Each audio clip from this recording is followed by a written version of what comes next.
morning. I'd like to call to order the special meeting of the Lee County Board of County Commissioners for May 12th, 2020. Let's begin this morning with an invocation and then the Pledge of Allegiance. Please rise. Heavenly Father, we come here this morning to talk about how to help our community during this time of crisis. Father, we've got a lot of money that we're going to talk about this morning, and I pray that you would give us wisdom to make wise decisions with every bit of it. Father, please heal the folks in our community who are suffering from illness. Please protect the folks who are treating them.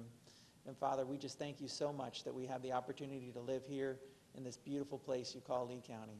In Jesus' name we pray. Amen. Please join me in the pledge. I pledge allegiance to the flag of the United States of America and to the republic for which it stands, one nation, under God, indivisible, with liberty and justice for all. Okay. So just real briefly this morning, we're here today to talk about one topic on the agenda, and that would be the CARES Act funding that Lee County has received. Commissioners, our staff is going to give us a presentation on some of their ideas for the CARES Act funding.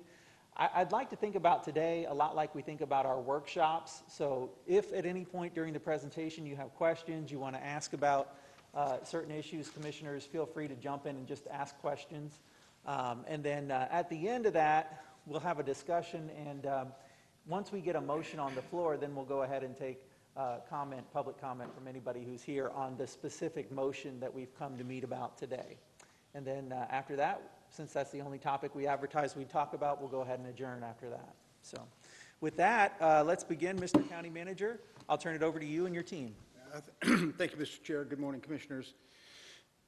So as you'll recall, last Tuesday when we had this discussion about the CARES Act dollars, we asked permission to, begin to put a plan together. The spending criteria, still remains rather vague, but I think the sentence that we need to concentrate on during these discussions is that these dollars are supposed to be spent on COVID-related issues that are not otherwise in anyone's budget. Ours, in this case, our budget. So when we're having this conversation, please keep that thought in mind. There is still some confusion in the community, which is understandable. I've read all of the e-comments. We've talked to a lot of people, and there are requests for funding for some things that probably don't qualify, so we'd like to clarify some of that today as best we can.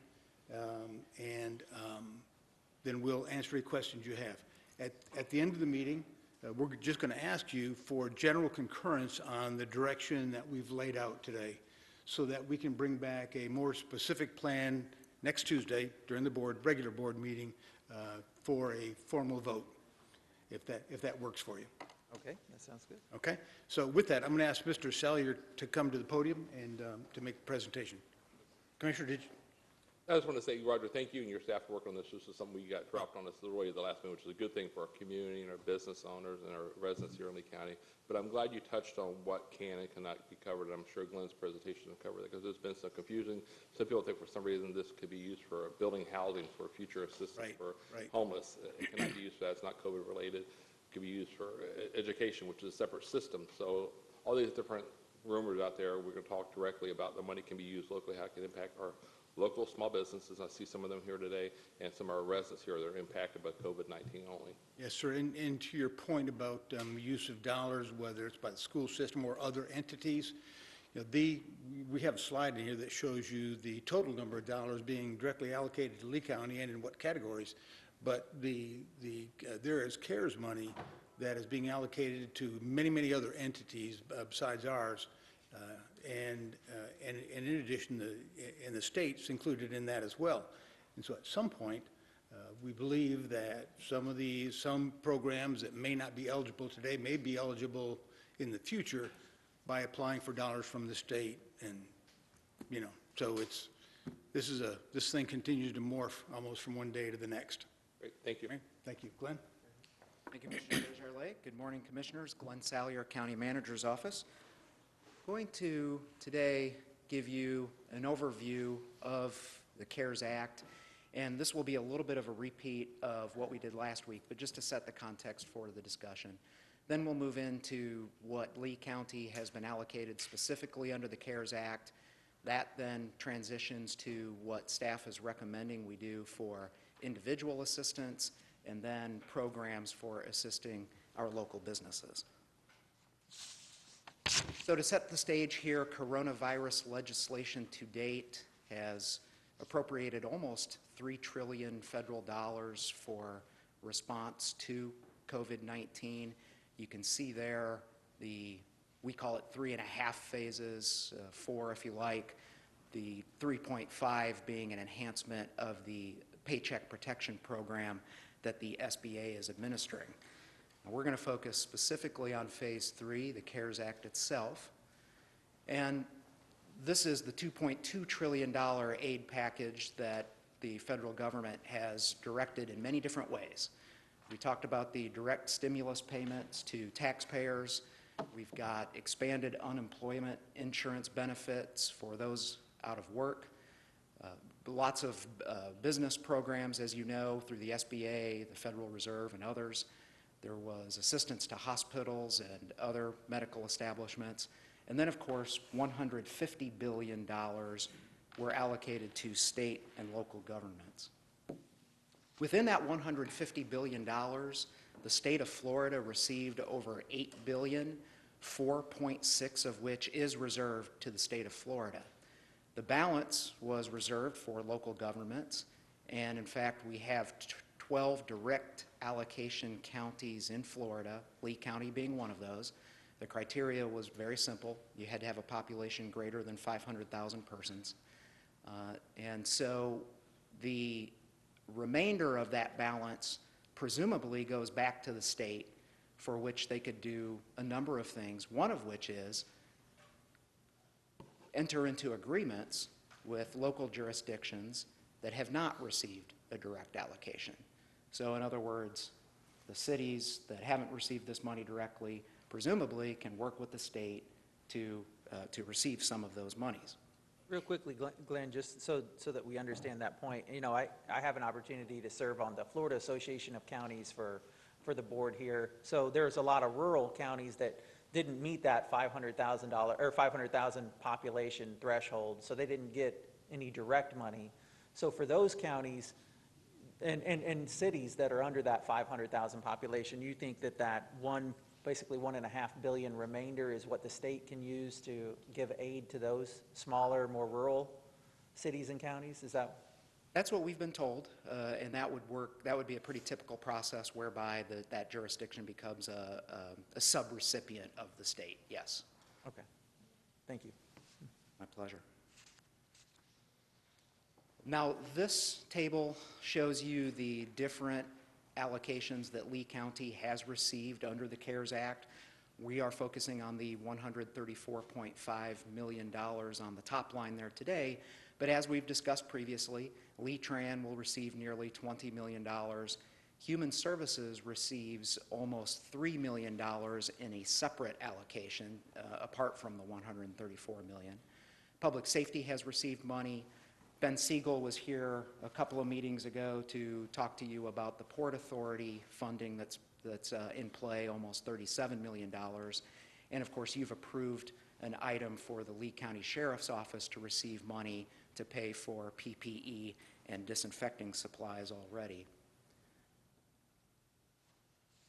Now, to emphasize what the county manager said earlier, these funds can only be expended on those items that are necessary and incurred due to the COVID-19 public health emergency, and they cannot already be accounted for in our most recently enacted budget.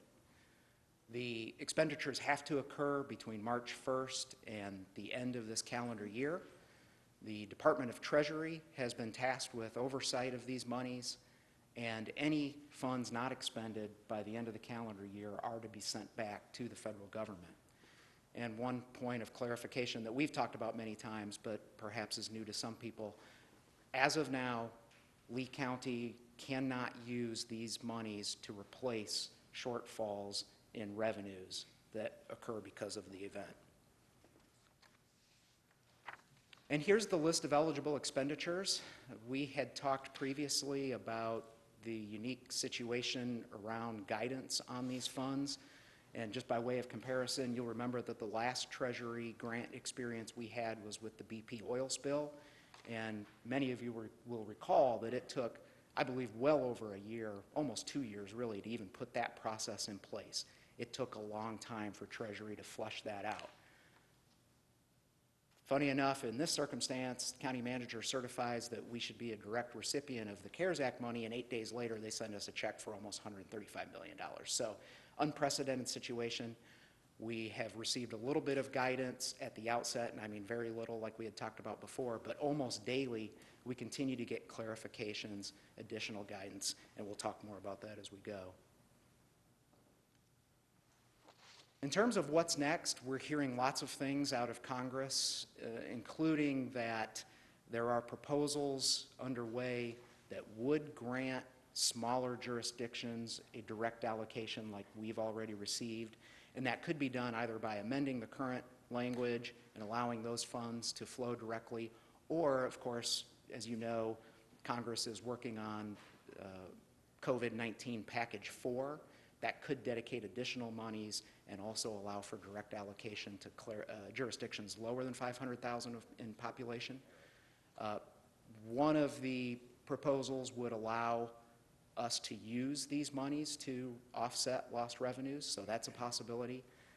The National Association of Counties in particular is lobbying Congress to allow us to have ultimate flexibility with these funds, meaning essentially it'd be just like general fund dollars, and as long as you decide that an expense is necessary within this calendar year, you could use it as you deem appropriate. Don't know how much traction that's going to get, but they are mounting a pretty strong effort in that regard.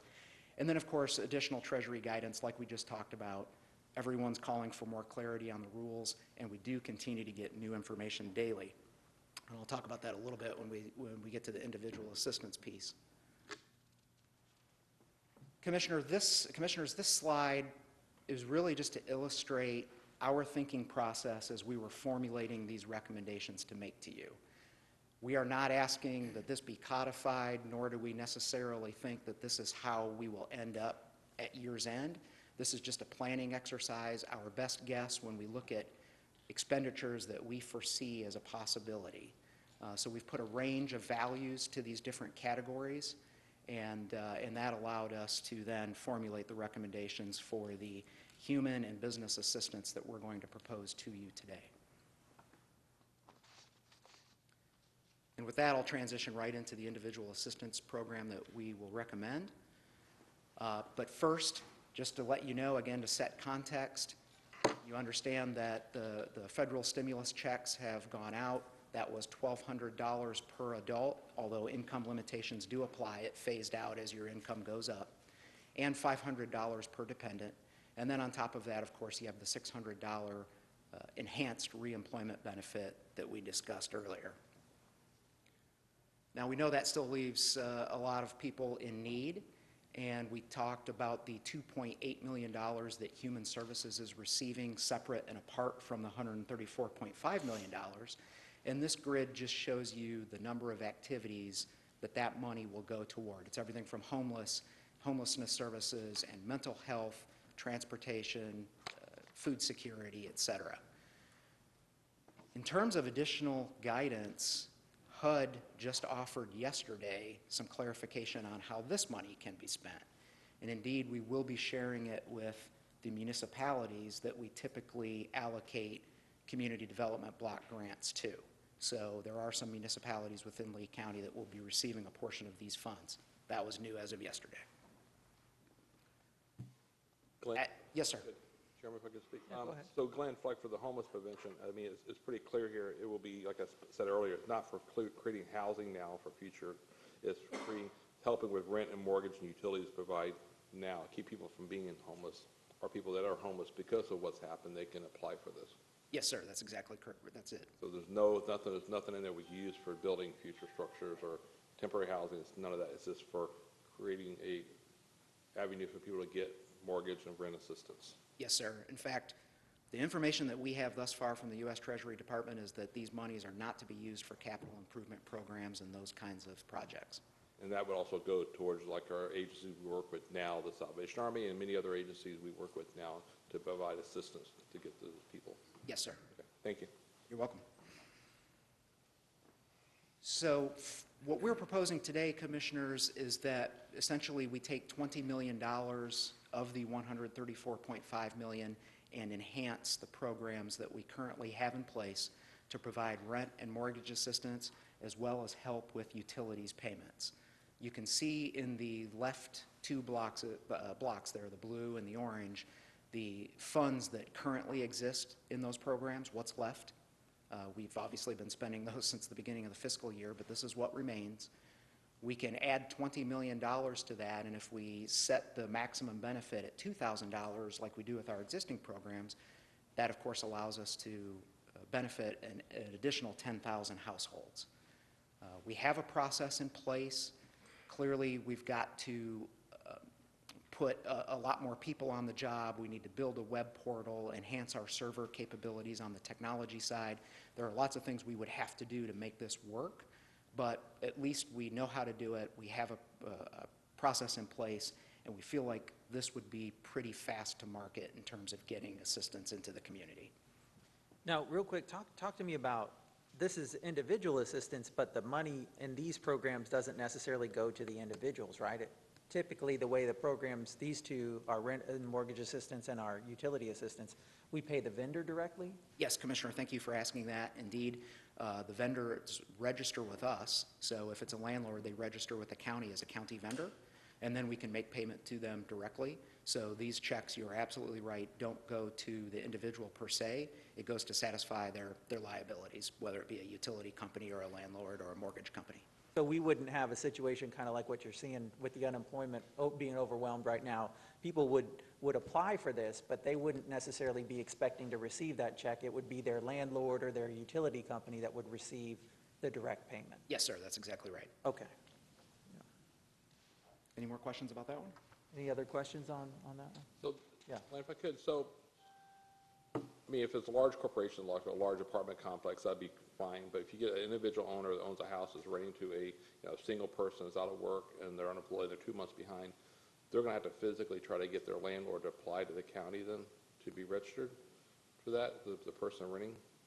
That is the preferable way to do it. Mr. Winton is working with the clerk's office to figure out, in the case where you have say a single home landlord owner, and they're resistant to registering as a vendor for some reason, we may be able to get them a check another way.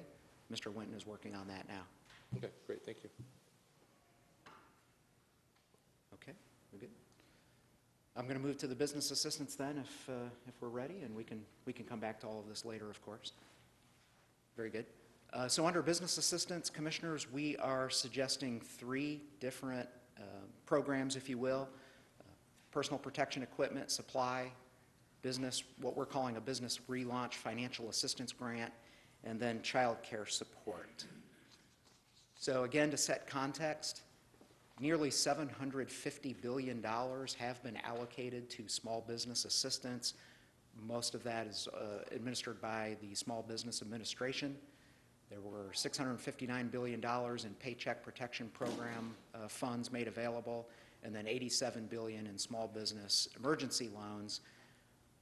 The SBA tells us, and John Talmadge in our Economic Development Office estimates, that just over $30 billion of that has been loaned to Florida companies, and there's probably around $100 billion left in that program still to lend. If you take our percentage of the small business population as a proportion of the state as a whole, Lee County should expect to see $600 million of this money flowing in our community. So we won't know for sure. That is not public record, but just if the averages hold, that's what we should expect.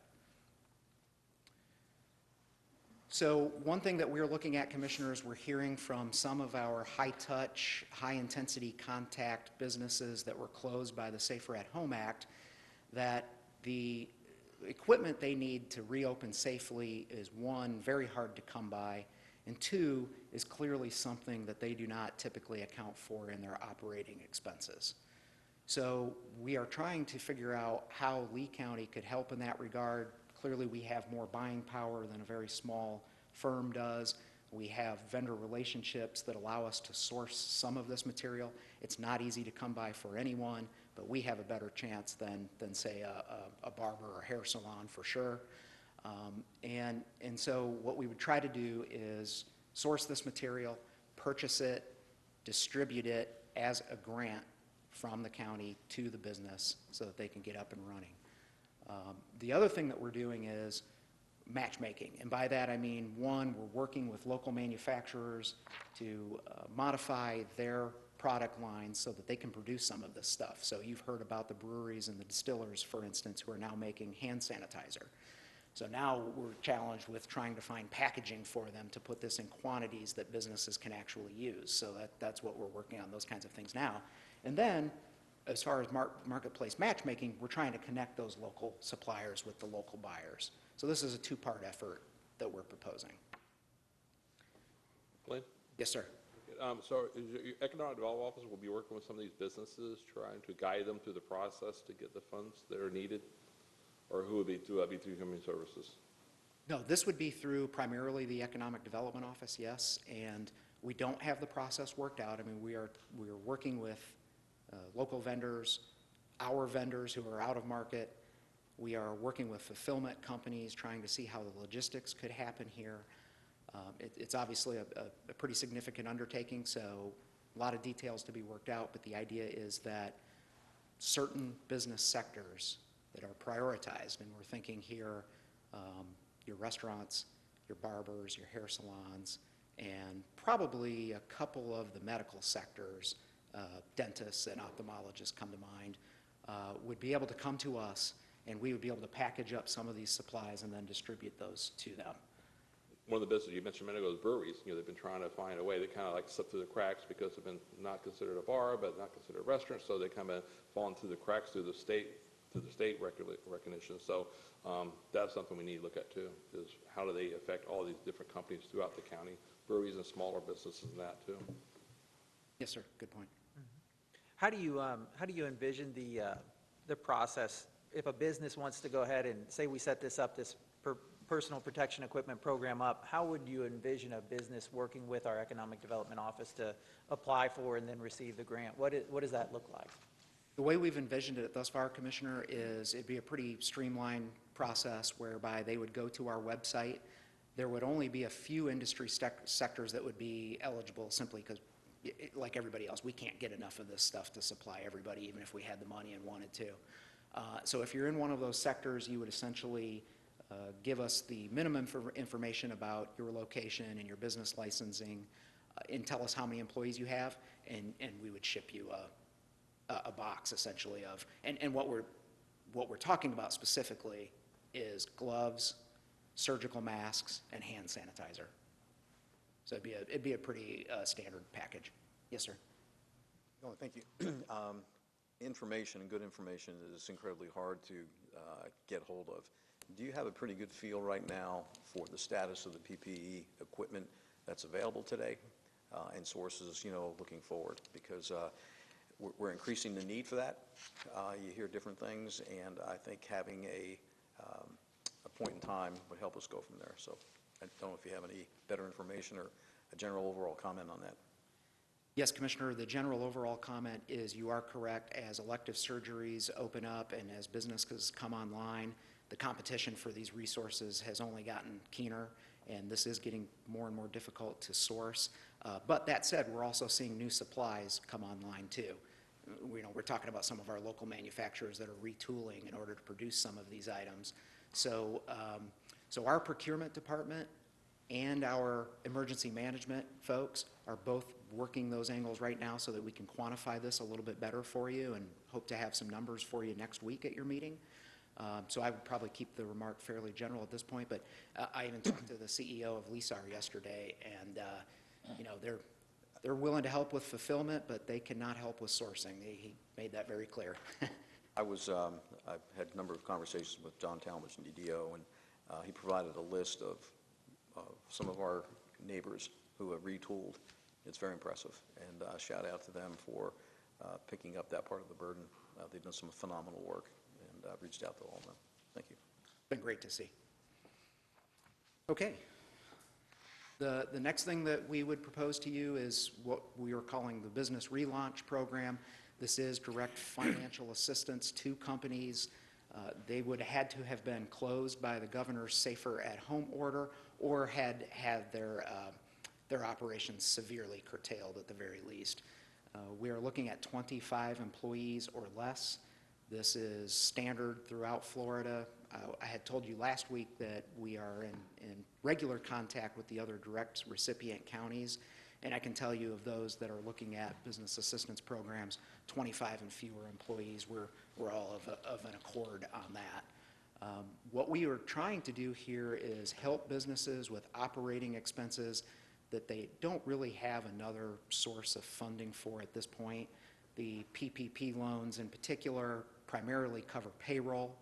You can use them for rent and some other items, but these businesses have not counted on the kind of sanitizing that they're going to have to do, the PPE that we just talked about, the signage that they might need. I mean, I think everybody's familiar now with the Publix directional signage and those kinds of things. Well, all businesses need some kind of informational signs like that.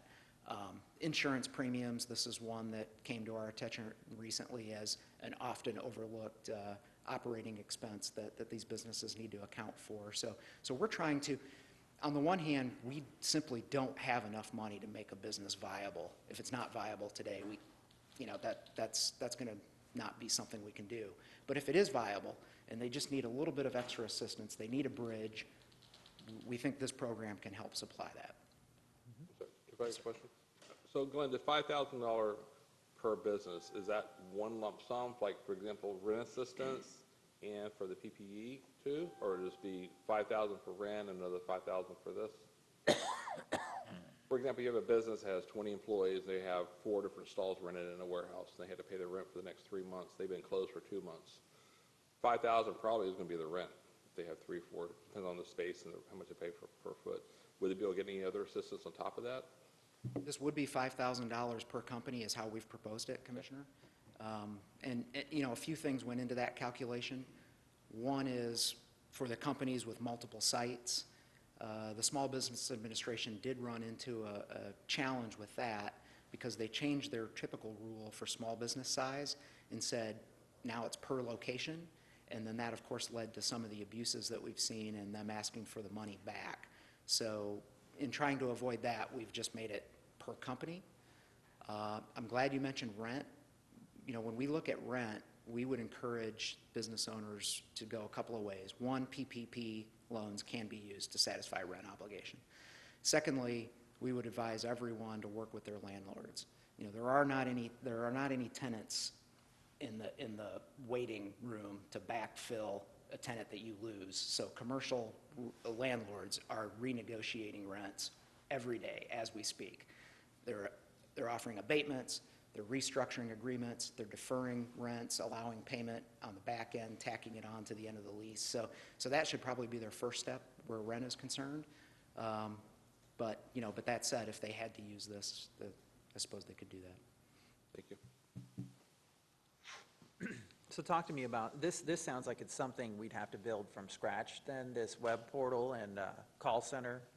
Yes, sir, it is. So we would morph the current call center that we stood up for business assistance due to COVID-19 into this operation, but we're going to have to expand it substantially so that we can process these applications in a timely manner. So yes, we've got to expand that, build the web portal from scratch. Do you have an estimate on how long it would take to build that? We're trying to put that together now, assuming that the board wants to go in this direction today. I think we'll be able to give you that timeline at your meeting on Tuesday. Okay. All right. Okay. I'm going to move on to the third and final proposal, and that is childcare support. So certainly something that we are hearing is that a number of businesses have a difficult time reopening when they can't actually get their employees to come back because their kids aren't in school. A lot of daycare centers are closed. Lots of questions about whether the traditional summer camps are even going to happen or not. And so we're looking at a couple of different things, Commissioners. One is on the provider side, helping them get stood up, and that is largely a coordination effort and also, again, a PPE supply type effort. We would envision there needs to be very intense in that regard, because whereas, the other businesses were looking at trying to help their employees, here we're going to have to help the kids too. So that's going to be a big undertaking. And then one thing that these businesses, and that's what they are for the most part, in order to open, they obviously have to have customers. And clearly a lot of their employees, the business's employees that are trying to get back to work, might not have the means to pay for these services right now. So we're suggesting a voucher program, an income qualified voucher program. The good news here is the United Way has an existing voucher program. They can modify their process to give us the certifications that we need, that one, a voucher recipient's income has been impacted by COVID-19, and that two, they are indeed going back to work, and that this is a necessary expenditure to make that happen, so that we could then qualify these expenditures under the Treasury guidelines. So they're a wonderful partner, of course, for us on many things, and this would just be another avenue that they can help our community. So we've got a preliminary call tomorrow morning with the primary providers, including the United Way. We'll know more after that call and throughout the week as we work through the details. But again, we would propose that we work with both providers and parents on this particular program. Would this last through the whole summer, or what was your? Commissioner, the way we have it proposed is that, and actually that's probably a good transition to this slide. The way we have it proposed right now is that $3.5 million would be allocated to that program. And so once that funding was exhausted, I suppose that would be the end of the voucher program. Now that said, we would envision that the $30 million being proposed for the 3 business programs could be a little bit fungible, so that if you see a great deal of demand within childcare, for instance, and less so within the business relaunch program, we could come back to the board and ask to move those monies around if that's what was happening. So I hope that answers the question. As of right now, we have a dollar amount tagged to it. Okay. Yeah, I mean, because it is interesting, obviously the schools are closed right now, but we have people who want to get back to work because their businesses are opening back up now, and they're probably going to need some sort of support all the way through to the next school year, you would think. But Well, part of our hope is that once they're back up and earning wages, that they probably typically do have that expense through the summer, Yeah. and so if we can get them back to work at some point, they should be able to shoulder that, hopefully. But we certainly need to get them started. You're absolutely right. okay, makes a lot of sense. Any questions about that one? Okay, so this is our final slide here, and this just shows you what we're asking be allocated for this first phase of community assistance, and you can see how we've broken it down there. With that, staff is available to answer your additional questions. Yeah, what questions do we have, Commissioner? Just finally, obviously, we've got 7 months or so this year. We don't know what some of those challenges are going to be, so we're going to have to reserve, a certain amount of money and stuff like that. So I just need to be clear that this is phase 1, with a reserve accountability so that we can protect and provide as we go through the rest of the year. Yes, sir, all of those categories that we showed you on the previous slide, there are multiple expenditures within each of those categories that we may face. Commissioner Manning? Yeah, the Hertz employees are not eligible at all. Commissioner, the Hertz employees could be eligible for the individual assistance depending on their income at the time of application. So if their income has decreased to the point where their income qualified, then yes, they could get that assistance. Okay, thank you. Yes. And of course, all these benefits would be, since this is a countywide program, they'd be eligible to people who live inside of the cities or live in unincorporated Lee County? Yes, sir, good point. They're available countywide. So there wouldn't really be a need to set up each individual program within each city, because this would be a countywide program. Everybody would be covered. Everyone will be covered, yes, sir. Okay. Well, talk to me about, again, just, so this is a lot of work to get this set up. We're going to need to create the individual assistance program, and then we're going to need to create 3 separate, it looks like, business programs. What does that look like? Well, it is a big logistical effort, for sure. As we talked about earlier, thankfully, the United Way has the infrastructure to help us with the childcare vouchers. So that is a huge help. On the provider side, we still have a lot of work to do by coordination, and then in terms of supplying them with the PPE needs that they have. We need to work with the school district to see if they can open up sites. We need to work with the municipalities to see what they're going to do on summer camps, because we're faced with this situation where our own camps are greatly impacted. For instance, where we'd have 150 kids at Waxahachie, we need to break that up into smaller groups. Obviously, we can't have 150 kids all in one place. So this is going to take a lot of coordination in terms of finding the various sites and the providers who can handle this. And as we talked about in terms of the business relaunch program itself, we do have to create a portal from scratch. We have to train employees in how to process these loans. We've got to train additional call center staff. And then, of course, on the human services side with the individual assistants, again, the good news is we know how to do it, the process in place, but we do have to greatly expand its capability, and we've got to build a portal there as well. We've got to bring employees online and train them to do this work. So. Okay. So do you have any estimate on how quickly all that work could be done? You know, Commissioner, I'd prefer to try to firm that up for you when we talk at the meeting next week. I just would say if you guys give us the go ahead. We've already been working on this, and now in earnest we can start calling those employees to say, here's when we're going to train you. I mean, we would envision starting training later this week if you give us the go ahead. Mr. Chair? Yes, sir. Yeah, Commissioners, just know that this has been sort of an all-hands-on-deck effort within the organization. I don't think we've done much other business for the last 6 or 7 weeks at least, but we have, some of our best minds who are working with Glenn and Dave and the rest of the senior team to put these programs together. I think we're positioned rather well. One of the challenges, of course, is the technology. We've seen all kinds of reports about websites crashing because of the volume of business. So know that assuming we get the go-ahead from you all, we have a plan to expand that capacity, server capacity, is what I'm told it takes. I've not told you everything I know about technology. So we just know that each section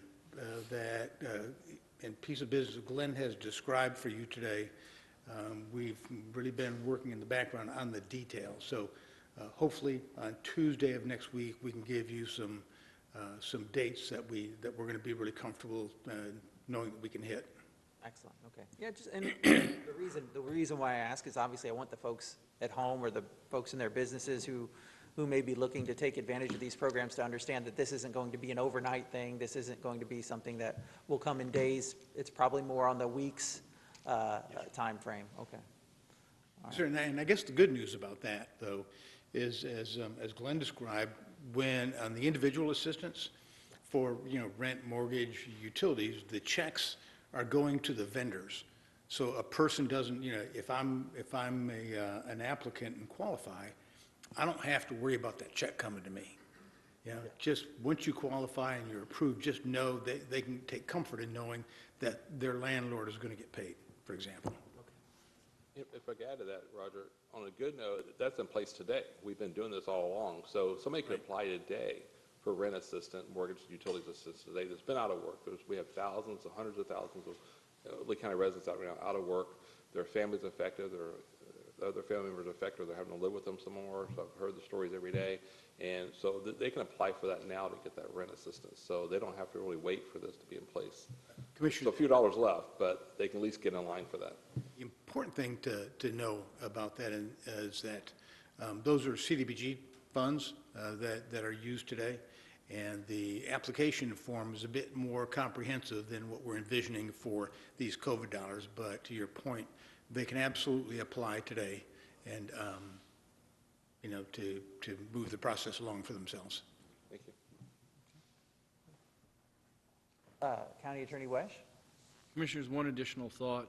The Department of Treasury has made it abundantly clear to us that they reserve the right to audit all of their expenditures and this program in its totality.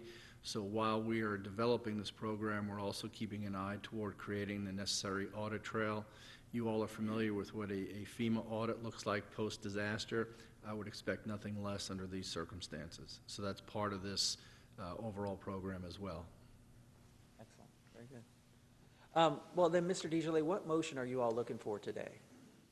Commissioners, just a motion to please, direct us to move forward to create the plan so we can execute against the recommendations that we've made today. So moved. Okay, so we have that motion from Commissioner Manning. Do we have a second? Second. Second from Commissioner Pendergrass? Okay. All right, so we have a motion and a second on the floor. We do have some folks who've shown up to talk in public comment today. So the one topic we're talking about today is just this plan related to the CARES Act dollars. We're not talking about any other topics today. So we'd like to accept your public comment on specifically the plan related to the CARES Act dollars. And I'll begin going ahead and calling those names. I've got some cards in front of me. What I'll do is I'll call the speaker, and then I'll also let you know who's next. And the person who's next can start getting ready to come up. On our podium, we've got a green light, a yellow light, and a red light. When the yellow light comes on, it's probably time to start wrapping up your thoughts, because when the red light comes on, I'm going to have to call the next speaker in order to be fair to everybody. And the total time that you'll have to talk is 3 minutes, just so that we give everybody enough time to speak today. Mr. Chair, if I could, as your first speaker is coming to the podium, just two final thoughts. I apologize. I meant to mention earlier. Sure. I had a conversation with Sheriff Marcino this morning, and we talked about the overtime expenses that he has incurred as a result of the virus event. And so we talked about the potential for reimbursing his budget for those overtime payments. And then secondly, we've not had much of a conversation about helping the food banks. And so that's a conversation we would like to pursue over this next week. Okay, excellent, very good. Yeah, Commissioner Mann. Chairman, just follow on what Mr. DeJarle just said. I wasn't sure how this was all going to come together this morning, nor were any of us for that matter. But I am in contact with 2 local food banks. And I've called their directors, both of whom are here this morning. I don't know whether you have their card yet, but both the Harry Chapin and the Midwest food banks are asking for their 3, maybe even just a minute and a half to explain the increase in demand that they are experiencing. And I'm thinking in terms of food as a priority. All these other things will come together, may take a little time, but these folks apparently have an enormous increase in demand right now because there's so many people out of work and so many folks need help. But I just want to make certain we didn't miss them because they may not have put in a card yet. 2 food banks. Yeah, and that makes a lot of sense. So, Mr. DeJoly, you're going to include food banks in your thought on this? Yes, sir. Okay, very good. Got what you need. All right, well then, I'll begin by calling the speakers, and then once we get through the cards, I'll kind of do a last call and ask if anybody could raise their hands if they wanted to speak. But our first speaker is Jennifer White, and after Jennifer White, we will call up Donnie Overholzer. Morning. Good morning. You can start the thing. It should go without saying that the health and safety of citizens, employees, patrons are of the utmost importance, and I recognize that this virus has put all of our elected officials in impossible, no-win situations. Today, I want to talk about the craft brewing industry. My husband and I founded and we own Fort Myers Brewing. Out of 384 breweries in Florida and 11 in Lee County in February, Fort Myers Brewing, based on taxes paid, had the 3rd busiest tap room statewide and the busiest in Lee County. We showed incredible growth for the 8th year in a row. Our distribution was growing at over 30%, and our tap room nearly 20%. In the last 8 weeks, our draft distribution to restaurants, bars, stadiums, hotels, and airports, which makes up 68% of our total business, has plummeted to 0. Our taproom offering of to-go sales, our only lifeline right now, has fallen to 50%. An April survey by the National Brewers Association found if slowdowns were still happening in June, 60% of breweries would be forced to close. If it lingers into July and August, an additional 25%. In Lee County, this means we are likely dangerously close to losing 6 of our 11 breweries and about 6 weeks away from losing an additional 2 to 3. Our industry is community-oriented, and we are responsible employers, providing health insurance to our employees and an average wage well over $50,000. Today marks 8 weeks since we've been open, and our industry has fallen through the cracks when it comes to reopening. Our regular operations are far different from a nightclub, but most, if not all, local breweries do not derive 50% of income from food.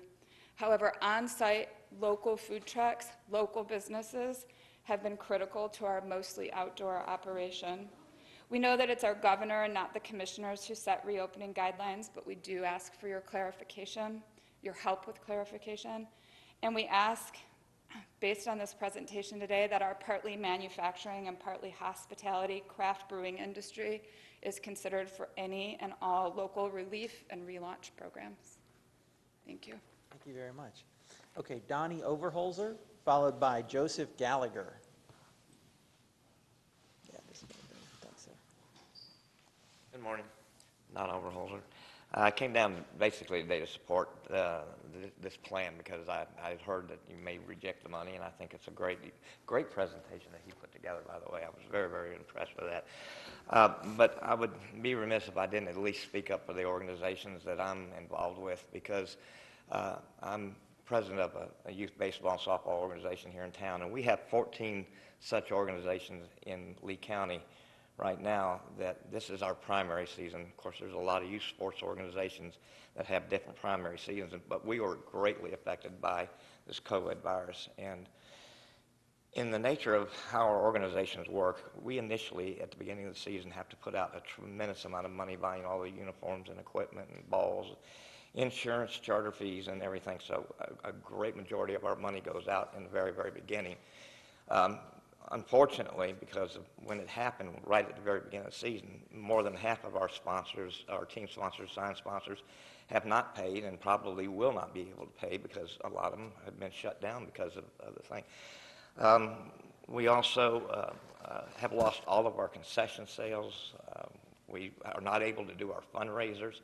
So a lot of organizations such as mine are in deep financial trouble right now. Because I've been in our organization 54 years, and this is the first time I'm scared to death that we may have to end up folding because we just don't have we won't have the money to pay the bills. So I would like for y'all to be able to consider maybe looking at youth organizations and seeing if there's some kind of relief that can come from this. I don't know if there is, but I would just like to make that request. Okay.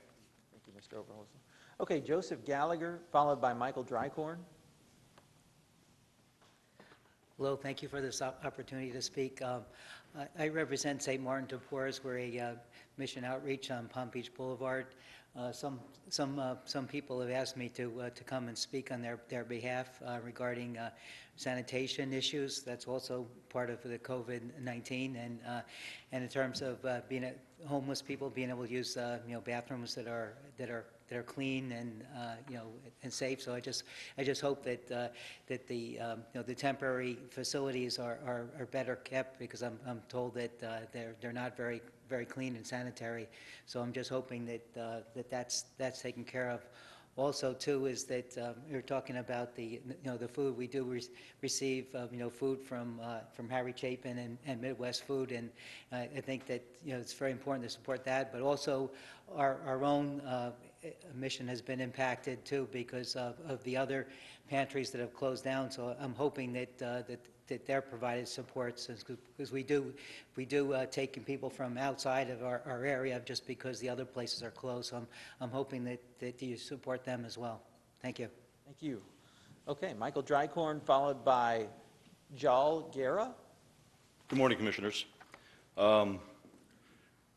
So Attorney West is absolutely correct. These expenditures are very specific with regards to expenditures. There you go. Sorry. Thank you. Related to COVID-19. They have to have occurred after a certain date and have to be expended before December 30th. I echo Commissioner Sandelli's comments that December 30th is a ways off, and it's 6.5 months of unpredictability of what can occur relative to expenditures. I know there were some conversations in the previous meeting about turning the money back. I would suggest or recommend that we table that decision until January 1st, 2021 to see what comes the way of the county.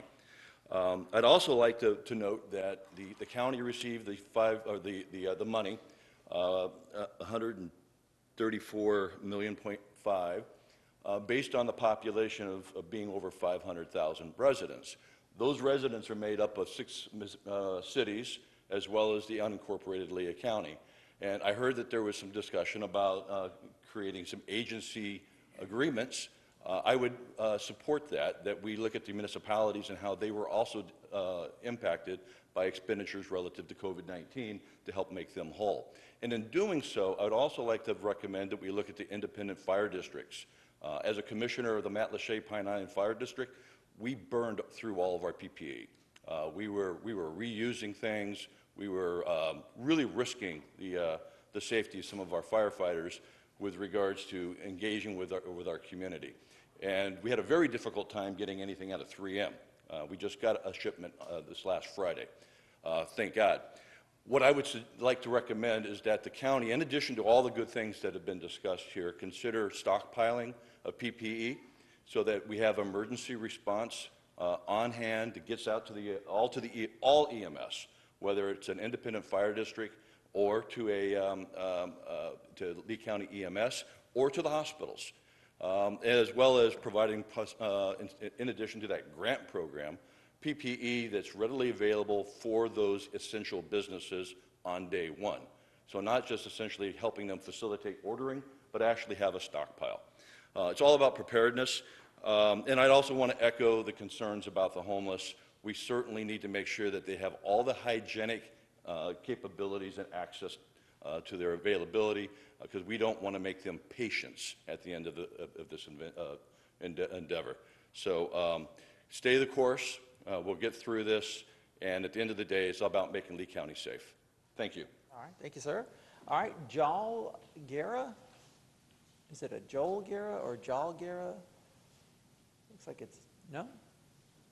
Job? Maybe Job? All right, I can't quite read it, and it doesn't look like they're here. All right, Nick Betos, and then after Nick Betos will be William Joe Shutlick, it looks like.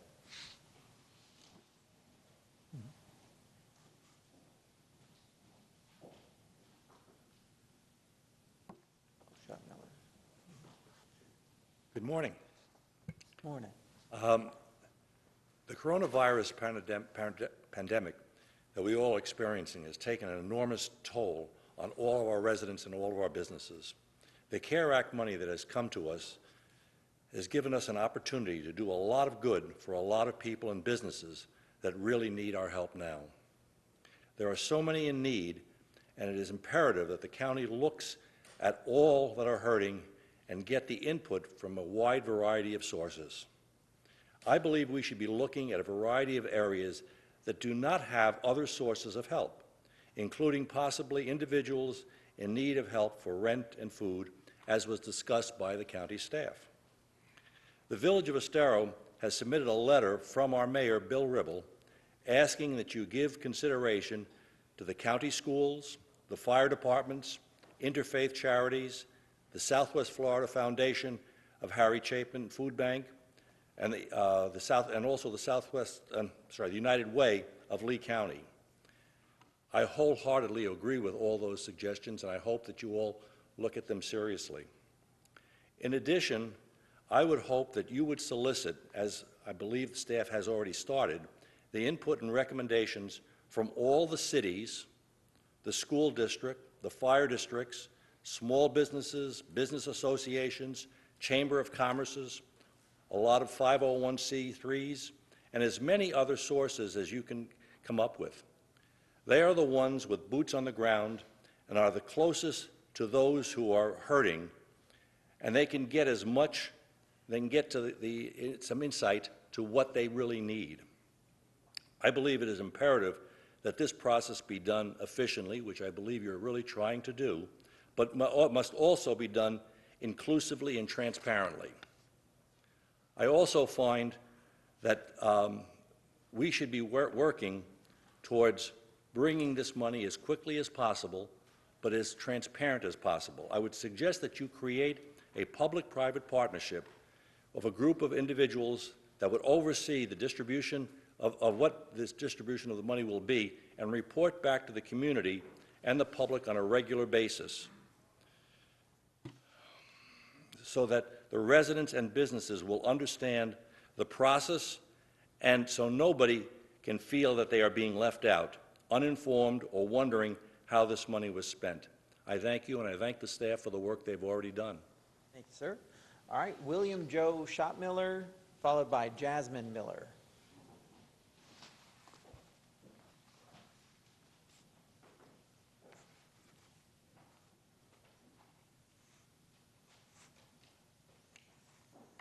I was asked to be a representative. I was given a flyer about the $135 million and asked to speak on behalf of the homeless population. There's been a lot of lies told about the homeless population. You got a few homeless that like to be homeless, but you got a lot of elderly people sleeping on the streets, just like in this picture, okay, on the ground. There doesn't need to be that. We need to, the $135 million should not be sent back. It should be divided, utilized, invested. We need some places for people to go. The money that a lot of these people do have a small income. That would rotate revenue to keep other programs going by reinvesting money. I thank you for your time.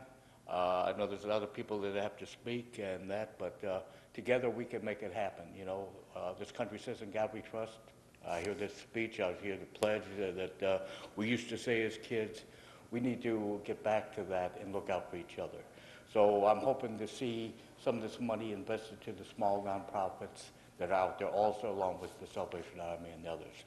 I'll be helping St. Martin's tomorrow, so I won't be at any meeting, going to Harry Chapin and get my workout. So God bless you, and let's all work together to make this community better. Thank you, sir. All right, Jasmine Miller, followed by Marcus Goodson.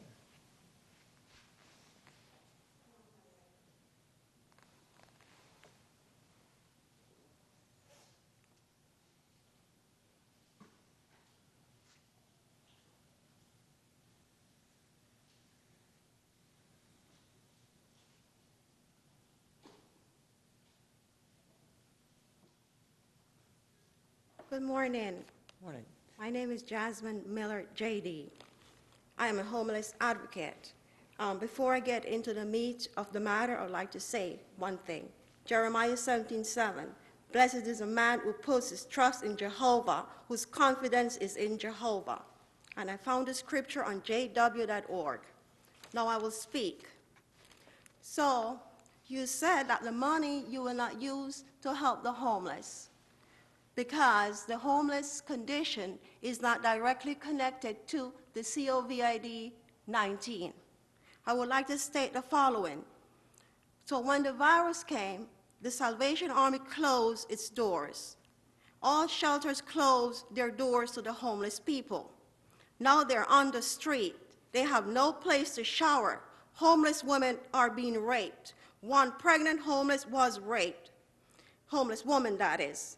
Yes, the current homeless plight is directly connected to the virus. Because of this virus, the homeless have suffered great hardship, unusual and exceptional hardship, lack of sleep, hatred, discrimination, trespass, stores saying, can't use a bathroom, get out. You're gonna give us the virus, get out. No, they have no place to pee. They give them a drink, but they say, get out, you cannot use the bathroom. Hunger, no mental health. The mental health facilities are closed. They sleep at the plaza of the library with the police looking on to protect them. They get up at 1 a.m. At 2 a.m., they have no place to pee. What do? I did that last Thursday. I slept at the plaza with the other homeless brothers and sisters. I needed to pee. I had no place to pee. So what I did, I bared until the morning at 6. And I peed on myself, trying to get to somewhere to pee. Yes, it is directly connected to the homeless. One man who suffers from the spinal disorder, he has flies falling his behind all over the town. His name is Jerry. Everybody knows, the police knows. 911 knows. It is not connected. The homeless spot is not connected to the virus. Who made that law? Who put that law and go with this money? Who is directing this? Is it Jehovah God or is it the devil? I have rest my case. Marcus Goodson. Marcus Goodson.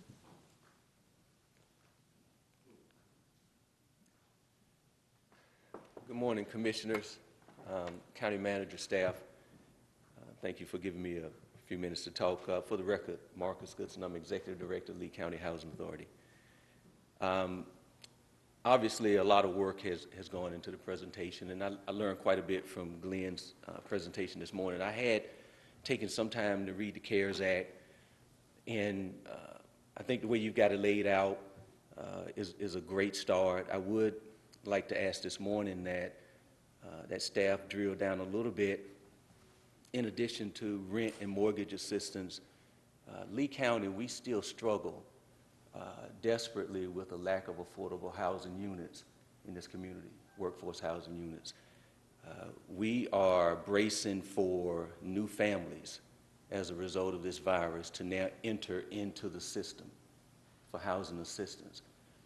Rental assistance, mortgage assistance, again, is great, but if we lack the units to house these families, then I'm not sure what the solution is. What I'm asking this morning is for staff to just drill down again on the regulations, the do's and don'ts of this allocation of funds, because if we can find a way to perhaps commit a few $1 million, and I know that's a lot of money, I don't say it cavalierly, that is a lot of money, but if we could find a way to use a few $1 million, we could go after 4% tax credits, which are always undersubscribed. 9% are the credits that are oversubscribed.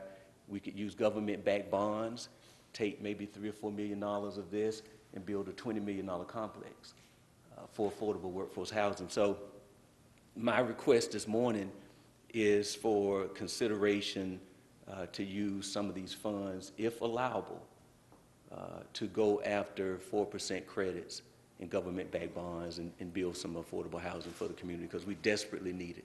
Thank you. Thanks, Mr. Goodson. All right, that concludes the cards that I have. Yeah, let's have Mayor Ruane. And did you want to speak as well, sir? All right, and then in the back as well? Okay, let's do Mayor Ruane, and then I'll get you first, and then you last, and then we'll be done. Chairman, we got the two fellows from the food banks as well? Okay. Well, all right, very good. We'll get you. Good morning, Commissioners. Kevin Ruane for the record, Mayor Sanibel. Also happen to be the president of Florida League of Mayors. So there was $8.3 billion that was allocated to the state. 45% went to 12 counties. We've been working very collectively, worked with Roger very closely in trying to have all the people collaborate together. It's really important that we do that so the money is utilized.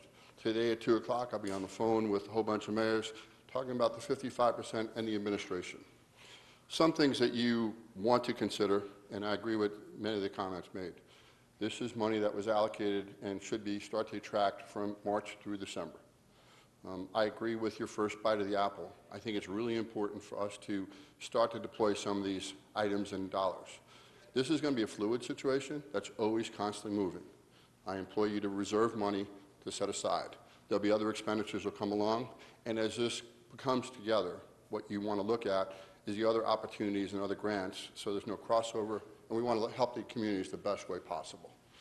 I really could emphasize that PPE equipment, not only for all businesses, but first responders, hospitals, if you can buy that in great supply, please do so. I think that's really essential, looking at that as best we can. We need to look at the homeless people and really address their needs as well.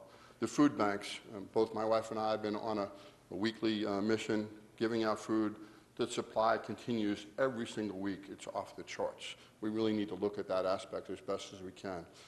I do support what you're doing. I've had the privilege of working with Mr. Desjardins. I've tried to give him the best information that we've had collectively. As we gather the information, we'll send it on to you. I just happen to be in a very unique position currently right now as the president of Florida League of Mayors. So we're working not only with all the cities, but we want to make sure the county receives the money and all boats float. So we understand that as the money gets dispersed, all cities will benefit throughout not only Lee County, but out through the state. I really do encourage you to continue to move forward. I think this is the first bite at the apple. Try to do as much as you can. I think the PPE equipment is really essential, so whatever you can do to try to get that money and allocate and buy those supplies, if you can get them to the resources, I really think that's essential right now. It seems to be in a hot commodity that obviously is difficult to come by. But I really do support everything you've done. It's been a privilege to work with not only your chairman, but obviously your county manager through this process. Thank you. Thank you, Mayor. Okay. Yes, sir, in the black.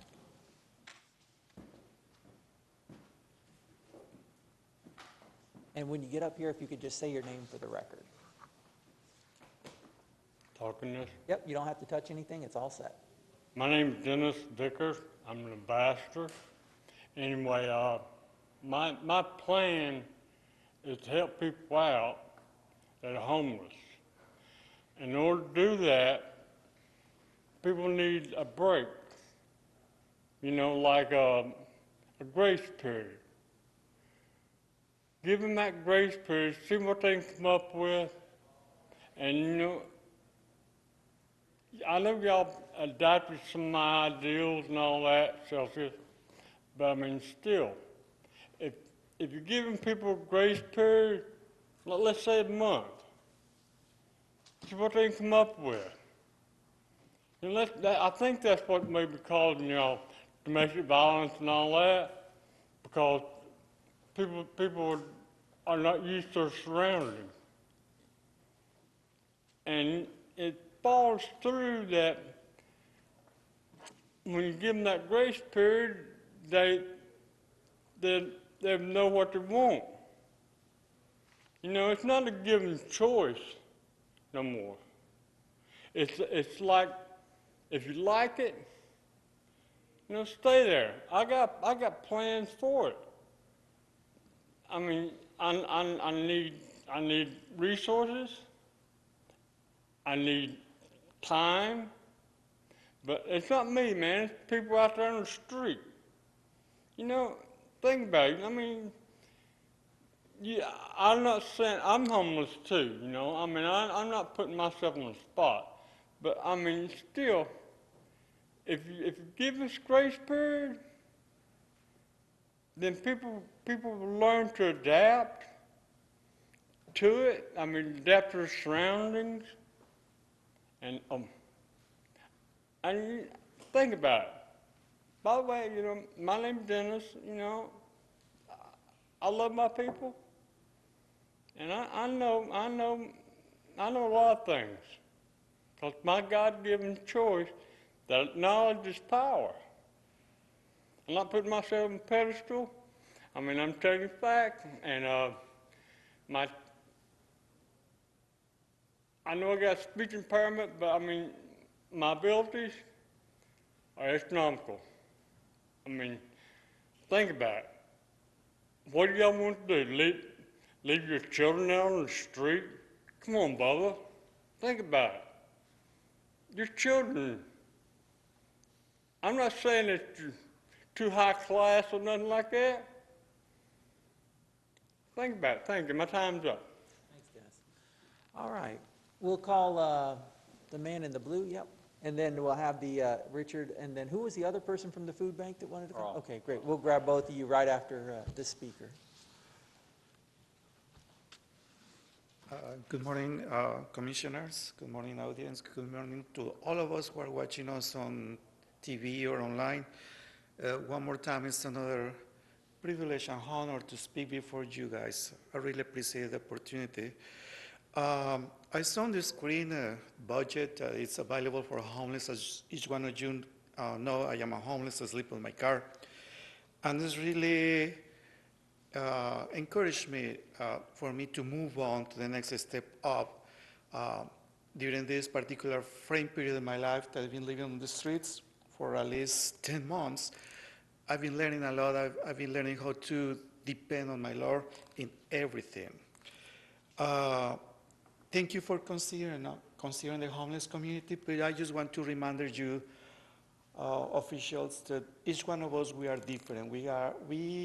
My circumstances are different from the other homeless community, you know? It could be mental, it could be physical, it could be financial, it could be familiar, it could be emotional traumas, etc. You have to consider that each one of the members in the homeless community is different. I really thank you for the nonprofit organizations that are working, partnering with you guys, but we have some issues with housing, or when somebody comes on a wheelchair or with a orthopedic handicap device in order to walk, because there is no room available for these kind of situations. I saw on the screen the housing that is going to be available for the homeless, but you have to consider those who are having problems walking. They don't want them because the building or the facilities, they don't have that wheelchair access, or they don't have access for the walkers, you know, and then don't have enough personnel to help that kind of person. So if you guys are going to be working on housing, remember that situation. The number 2 issue on these nonprofit or private organizations, hospitals or convalescent centers is they're afraid of being sued. Somebody has an accident or breaks bone or whatever, they're afraid of being sued. That's something that we need to consider, you know, legally to protect you and protect the residents. I have 26 seconds left. I thank you so much for all that. Mr. Joseph Gallagher just took the opportunity to speak before us, and I thank you for his good example. He's a retired cop. He was shot in the brain. He went through a heavy recovery, and he came back to us. He's volunteering at San Martin de Porres. He's been an inspirational life, laying down his life for the community in Fort Myers. Thank you, guys, and God bless you all. Thank you, sir. Okay, and then Richard, let's call on you first. Good morning, Commissioners. Richard LeBur, Harry Chapin Food Bank. Thank you so much for making time for us and for the Midwest Food Bank on the agenda this morning. As you all know, I think the Harry Chapin Food Bank leads the largest hunger relief network in Southwest Florida. We have a network of over 50 agencies just in Lee County and 150 agencies altogether. I'm pleased to tell you that the agency network of the food bank is over 80% up and running, that about 20% of our agencies have had to shut down for reasons related to the COVID crisis, availability of volunteers, availability of staff, et cetera. We've been adapting to this aggressively. Our overall response, we're hearing from the agencies that we're supporting, and these are numbers are a moving target because they keep changing from one week to the next, but as of the last reporting with agencies, we had a 37% increase in the food that they're distributing at the agency network. And in addition, we had, I'm sorry. That's okay, we're just setting the timer. Okay. And in addition to that, we are doing 12 weekly distributions around the area. 7 of those are in Lee County. Last week, those distributions alone in Lee County distributed 277,000 pounds of food. That is altogether a distribution that is more than double what it was the comparable week last year, just to give you a sense of the impact that this is having on us. Financially, the impact on the food bank takes a variety of different forms. Obviously, we've had to invest in PPE. We've had to reorganize our operations to maintain social distancing and distribute food in a safe fashion. We are renting vehicles that we would otherwise not be renting to do the mobile pantry distributions. We have hired temporary staff to drive those trucks. We've put equipment in the food bank to speed up our ability to build kits and distribute them in the community as well.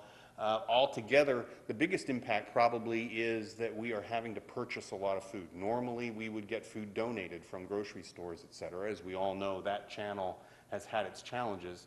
And so the Harry Chapin Food Bank has been spending on the pace of about $1.5 million a month for the past month at least, and we intend to continue doing that because it's our mission to lead our community in the fight to end hunger. Need has increased greatly, as I've pointed out. That is having an impact on us and our network, and we're working very hard to make sure we take care of all the people represented here this morning, all the agencies we heard from, take care of our neighbors in need. Thank you so much for your time and attention and your support. Sir. Hey, Carl, come on. Good morning. Carl Steidinger, Executive Director, Midwest Food Bank, Florida. Thank you for your time. Commissioner Mann called me this morning, asked me to come and speak to the increased need due to COVID. I would echo much of what Richard has said, just to not bore you with a lot of numbers, but just to speak to the increased need. In the first quarter of this year, Midwest Food Bank handled 2.4 million pounds of food. In April alone of this year, we handled 1.9 million pounds. So we basically doubled our monthly output of food into the community and the communities that we serve, not only Lee County. But the demand has went through the roof, as you have heard from a number of different individuals that have spoke this morning. Thank you for a measured approach to how you're going to handle the dollars. If I can just add a bit of encouragement, there are very few entities that can leverage dollars like food banks. Midwest Food Bank specifically will turn every dollar given to us into over $30 worth of food. So when we get dollars, we can increase or maximize those funds. So thank you for considering not-for-profits in this allocation process. That's all I have. Thank you. Thank you, sir.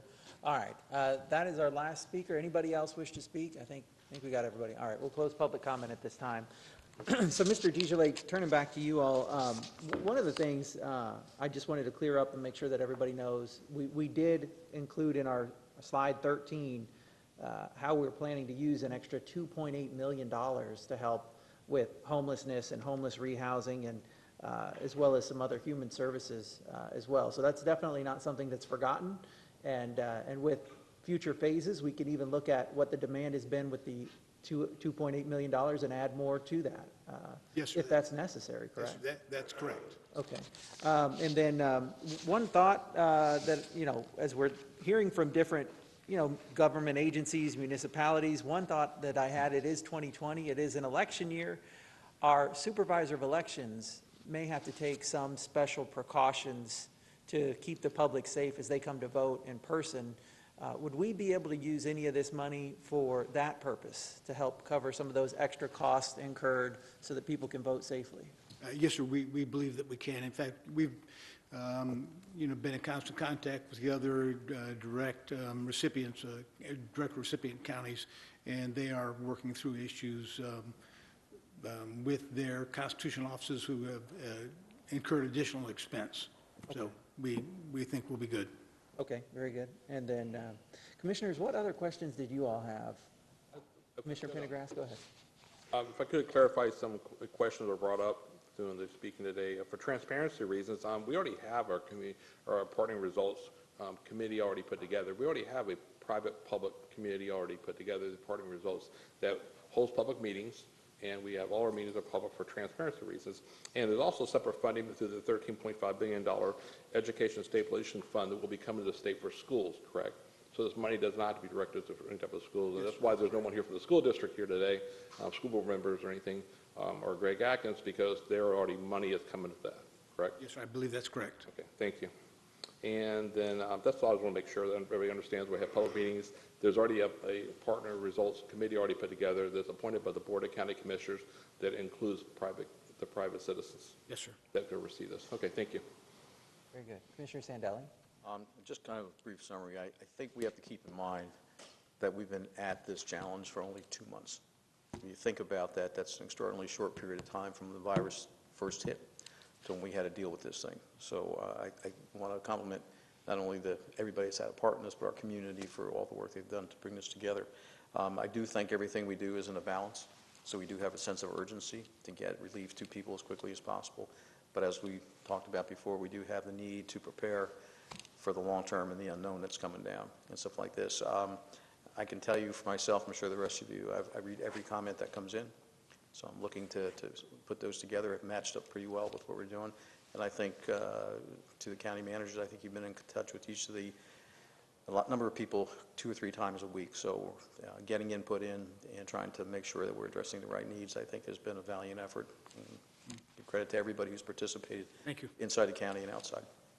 Excellent. Very good. Any comments over there? Commissioner Mann, go ahead. Just to add my thanks to Roger and Glenn and the entire staff, but those two guys have shouldered an enormous load here in trying to figure out what to do with this largesse that has arrived on our doorstep or in our bank account, and then how to deal with it effectively and efficiently, knowing that the long arm of the auditors are not that far behind.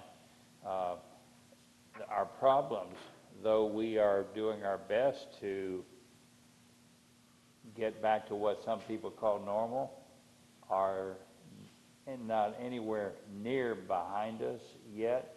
When we had our first discussion about the virus as an item for the commission to deal with, 25 people had died. In our second conversation about the item, the virus, we were over 40 people. We are now, I heard this morning, the numbers are 70 or better in Lee County deaths alone. So we've got a long way to go. This is a step in the right direction.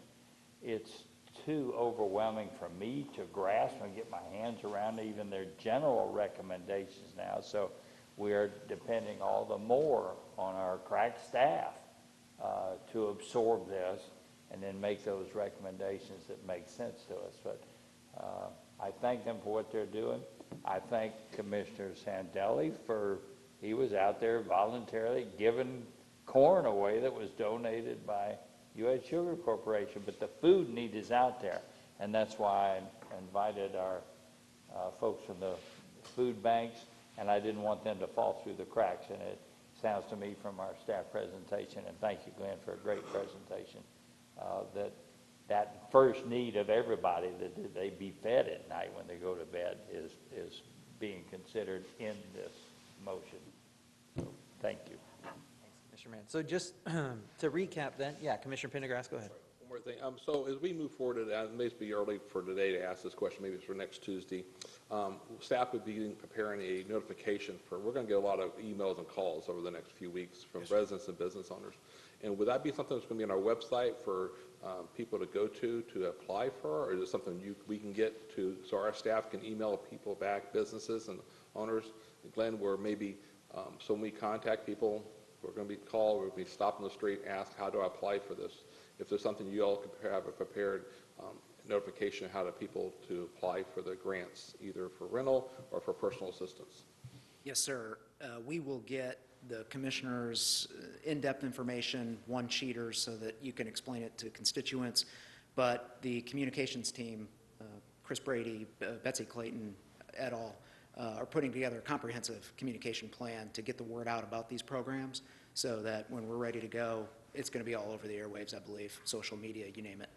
Thank you. And thank you for all your staff and everything you worked hard on this. This whole issue has been, like Commissioner Mann said, the last 2 months it's been an issue. And Commissioner Sandelli, he's been a hardworking guy. He came out food. And a month ago, you were out there moving cars at the airport with cars on fire. So, yeah, the guys everywhere. It's unbelievable. So Commissioner Sandelli, thank you for everything you're doing.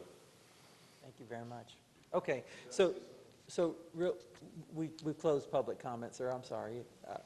So just to recap real quickly, we've got a motion on the floor. The motion was made by Commissioner Manning. It was seconded by Commissioner Pendergrass, and it's basically to take the first $50 million, which is a little more than a third of this money, and begin to give our staff direction to move forward on the plan that they put in front of us today. So they're going to start to build all the specifics and flesh out the plan that they put forward today. And they're going to include things like food banks as well then with that. Is that a correct restatement of the motion? Okay, very good.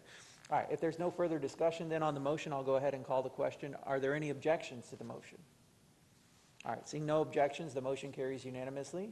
And there's no other business before us. We do have our next county commission meeting is next Tuesday at 9:30. So we'll have more details then. Thank you, Commissioners, folks. thank you very much. Well done. We're adjourned.